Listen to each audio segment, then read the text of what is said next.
Hello guys, in this video I'm going to show you how can you contact the customer support in the Apple Music application. The first thing you need to do is enter the app. After you have done that and you are in the home page, you should look at the top of your right corner and there you will find three dots. Press on it and here you should press on the first option, which is settings. After doing so, you can scroll down a little bit here and in the about section you can see the fifth one being get support. Press on that and now you should wait a little bit until the new page loads in.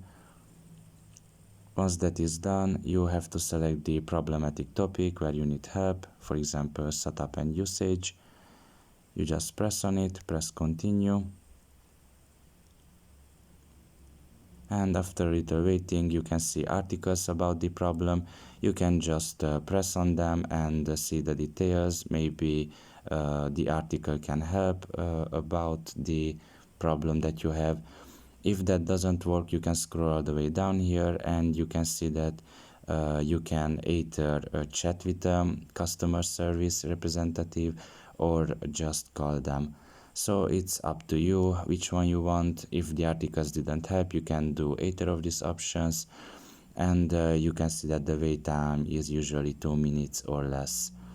So yeah, this is pretty much all about it. I hope this video was helpful to you. Thank you for listening and see you next time. Bye bye.